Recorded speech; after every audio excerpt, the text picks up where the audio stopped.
कौन है नायब सिंह सैनी, कितनी प्रॉपर्टी है उनके पास, क्यों उन्हें हरियाणा का नया मुख्यमंत्री बनाया गया, हरियाणा में क्या है जातीय समीकरण और नायब सैनी के सीएम बनने से इस पर क्या असर पड़ेगा, इन सब पर बात करेंगे इस वीडियो में। हेलो, मैं हूं स्वर्ण और आप देख रहे हैं स्विच। लोकसभा चुनाव जैसे जैसे पास आ रहे हैं, देश की राजनीति में काफी उथल पुथल मच रही है। दिल्ली के पड़ोसी राज्य हरियाणा का भी हाल ऐसा ही कुछ है और जब से मनोहर लाल खट्टर ने मुख्यमंत्री पद से इस्तीफा दिया है, उसके बाद से तो हरियाणा काफी ज्यादा चर्चा में आ गया है।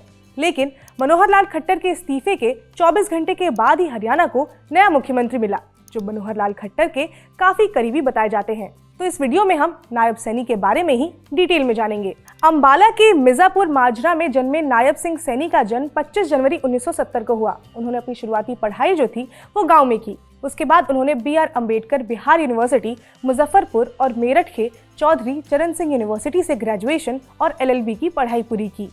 किसान परिवार से ताल्लुक रखने वाले सैनी की राजनीतिक करियर की शुरुआत जो थी वो 1996 में हुई, जब वो BJP से जुड़े। उससे पहले वो राष्ट्रीय स्वयंसेवक संघ यानी कि RSS में काफी एक्टिव थे। नायब सैनी ने BJP में अलग अलग पद पर कार्यभार संभाला है। 2002 में उन्हें अंबाला में युवा विंग का जिला महासचिव बनाया गया था। फिर 2005 में वो जिला अध्यक्ष बने। फिर 2009 में उन्हें हरियाणा में BJP किसान मोर्चा का राज्य महासचिव बनाया गया था। फिर आया साल 2014, जब जनता ने उन्हें चुनकर विधानसभा भेजा। हरियाणा के नारायणगढ़ विधानसभा सीट से उन्हें जीत मिली थी। ये वही सीट थी जिस सीट पर उन्होंने साल 2010 में भी चुनाव लड़ा था, लेकिन तब उन्हें यहाँ से हार का सामना करना पड़ा था। फिर 2016 में उन्हें राज्य में श्रम रोजगार मंत्रालय का कार्यभार मिला। अपने कार्यकाल में उन्होंने माइंस एंड जियोलॉजी डिपार्टमेंट की भी जिम्मेदारी जो थी वो संभाली थी। फिर 2019 में लोकसभा के चुनाव हुए, जिसमें उन्होंने कुरुक्षेत्र से चुनाव लड़ा और उन्हें वहां से जीत भी मिली। नायब सिंह सैनी ने BJP में छोटे पद से लेकर कई पदों का कार्यभार जो है वो संभाला है। उन्होंने पार्टी में कंप्यूटर ऑपरेटर का भी काम किया है और अब वो हरियाणा के नए मुख्यमंत्री बन गए हैं। अब थोड़ा ये भी जान लेते हैं कि उनके पास कुल कितनी प्रॉपर्टी है। तो 2019 के लोकसभा चुनाव में दाखिल किए गए घोषणा पत्र के हिसाब से उनकी कुल 3,57,85,621 रुपए की संपत्ति है। उनके पास अंबाला और पंचकुला में 2 घर भी है, जिसकी कीमत 2019 में करीब 2.5 करोड़ रुपए की थी। अब सवाल यहाँ पर यह आता है कि नायब सिंह सैनी को क्यों मुख्यमंत्री बनाया गया।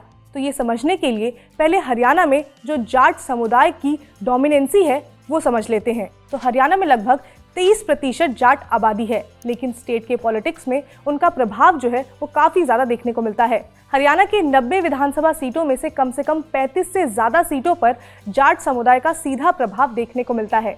2014 के विधानसभा चुनाव में भी हमने देखा था कि जाट वोटर्स की वजह से BJP को कितना ज्यादा फायदा मिला था, लेकिन 2019 में ऐसा नहीं हुआ। 2019 में ये वोट विपक्ष के खाते में चला गया। हरियाणा के पूर्व मुख्यमंत्री पंजाबी समुदाय से आते हैं, इसलिए उनके कार्यकाल में 2016 में जाट आंदोलन भी देखने को मिला। हरियाणा में जाट समुदाय का पॉलिटिकल दबदबा कितना है ये इससे समझा जा सकता है कि राज्य के बनने के बाद से 30 साल से ज्यादा समय यहाँ पर जाट मुख्यमंत्री रहे हैं। वहीं 20 साल से ज्यादा नॉन जाट मुख्यमंत्रियों ने कार्यभार संभाला है, चाहे वो भगवत दयाल शर्मा हो या बनारसी दास गुप्ता। हरियाणा में जितने भी नॉन जाट चीफ मिनिस्टर रहे हैं, उनका कार्यकाल उतना स्मूथ नहीं रहा है। वहीं नायब सिंह जो है वो OBC समुदाय से आते हैं और BJP ने उन्हें मुख्यमंत्री बनाकर राज्य के OBC वोटर्स को अपने पाले में लाने की कोशिश की है।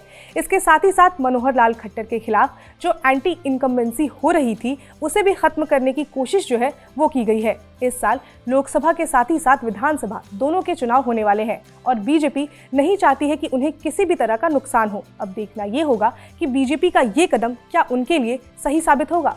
खैर, जो भी होगा हम आपको अपडेट देते रहेंगे। आप जुड़े रहिए स्विच के साथ। इसके साथ अगर आपको ये वीडियो पसंद आई हो तो लाइक करें, शेयर करें, सब्सक्राइब करें स्विच को।